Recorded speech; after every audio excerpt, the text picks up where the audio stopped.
He called me into his office with a smile. Not nervous, not guilty. Smug, calm, certain. Like a man who thought he'd already won. Pause. Behind him, the city lights reflected against the glass walls of the office I helped build. The same office where I'd spent 6 years writing code until my hands cramped at 2 in the morning. The same company servers humming downstairs because of systems I designed from scratch.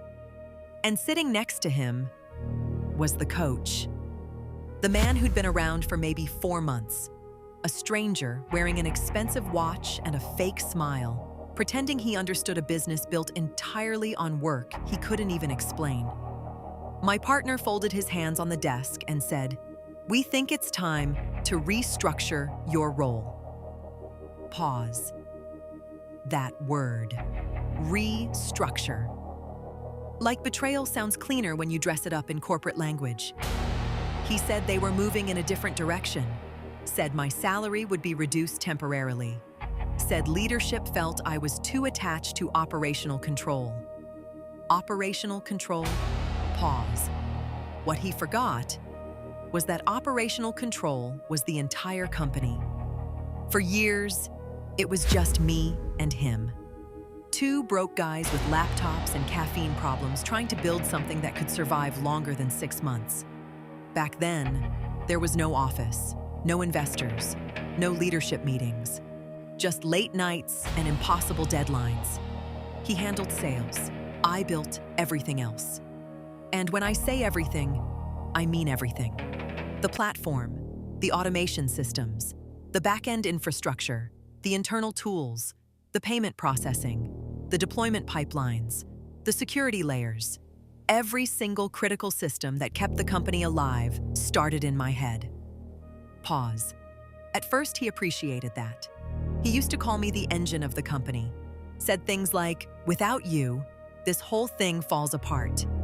Funny how people forget the truth once money finally starts showing up. We grew fast. Faster than either of us expected.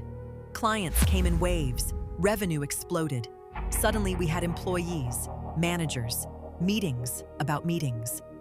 And somewhere during all of that, my partner changed.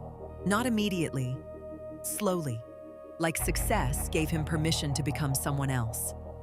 Then the coach arrived. Pause. Officially, he was brought in as a business growth strategist. Unofficially, he was a parasite. The kind of man who speaks confidently about things he doesn't understand, because confidence is usually enough to fool people who want easy answers. He wore black turtlenecks like every fake visionary. Talked about scaling mindset. Kept saying words like leverage, optimization, executive energy. But he never once asked how the systems actually worked. Because people like him don't build things. They rearrange chairs around people who do. At first, he was subtle.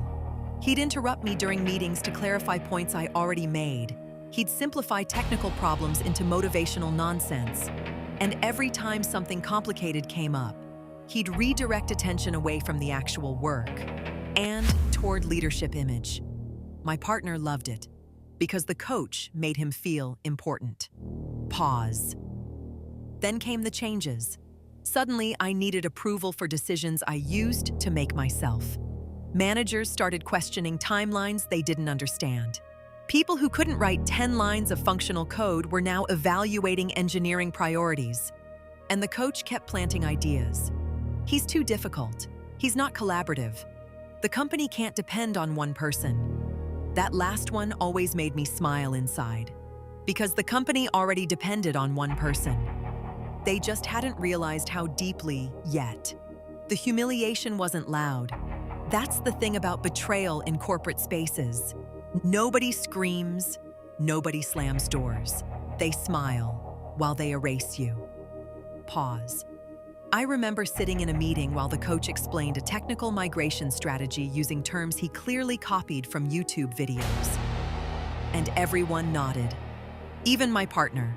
Especially my partner. I corrected one thing politely. The coach looked annoyed and said, "We need solutions, not negativity." Negativity. for explaining how the system actually worked. Pause. That was the moment I understood something important. They didn't want truth anymore. They wanted comfort. And comfort is expensive. The salary cut happened 2 weeks later. 40%. They framed it as temporary restructuring while leadership evolved. My partner couldn't even look me in the eyes when he said it. The coach did most of the talking. Of course he did. Cowards always outsource the dirty work. Pause. I could have argued. Could have reminded them who built the infrastructure. Who handled every emergency at 3 in the morning. Who kept the company alive during outages nobody else even understood. But I didn't. I just nodded, smiled, said, understood. And that silence scared them less than it should have. That night, I made my decision. Not revenge in the emotional sense, not rage. Something colder, acceptance. Pause. I realized something simple. If people want to learn the value of what you built, sometimes the only way is to let them live without it.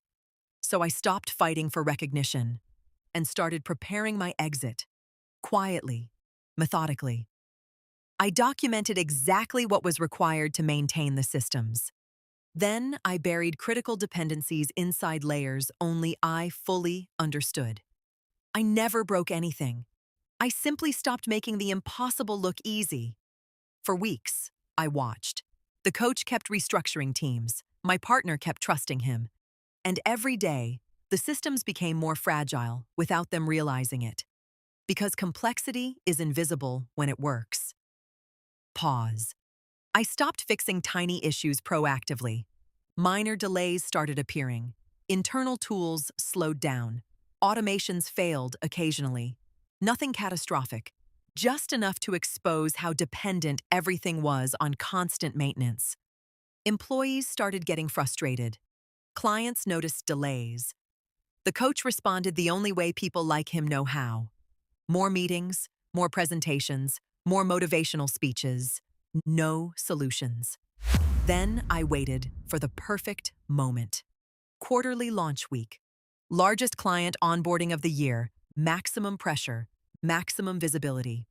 That Monday morning, I submitted my resignation. Short email. Professional tone. 2 weeks notice. My partner called immediately. Didn't ask why. He already knew. Pause. The coach tried to act confident. Said transitions happen all the time. Said no employee is irreplaceable. That line aged badly. Very badly. 3 days after I left, the first major failure hit. A synchronization process collapsed during peak traffic. Orders stopped processing correctly. Client dashboards froze. Internal reporting broke.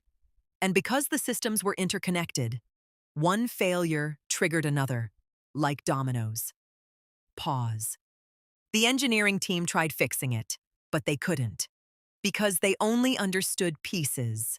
I understood the architecture, the logic behind the logic. The invisible decisions buried years deep into the framework. My partner called me that night. I watched the phone ring, didn't answer. He called again the next morning. Then again. Then messages started arriving. We need help. Can we talk? It's getting serious. Pause. I waited 6 hours before responding. One sentence. Have the coach handle it. By the second week, clients were leaving.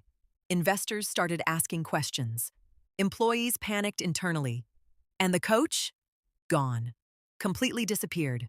No speeches, no leadership wisdom, no executive mindset. Just silence. Because when things finally became real, he had nothing. Pause. My former partner looked exhausted the last time I saw him. Older, smaller somehow. Like reality had finally caught up with him. He asked if I'd consider consulting temporarily. I gave him my rate, 3 times my old salary, paid up front. He stared at me for a long time, then quietly said, I should have listened to you. Maybe.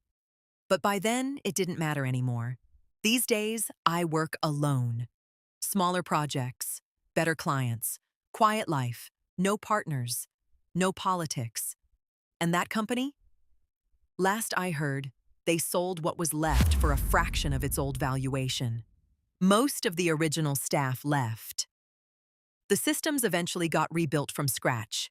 Expensively, painfully, the hard way. Pause. I don't hate my former partner. That part burned out a long time ago. But some people only understand value after they destroy it. And by then, it's already gone.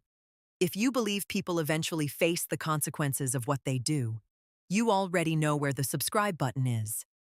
This is Wrath Told. And some lessons only arrive after everything collapses. Pause. See you in the next story.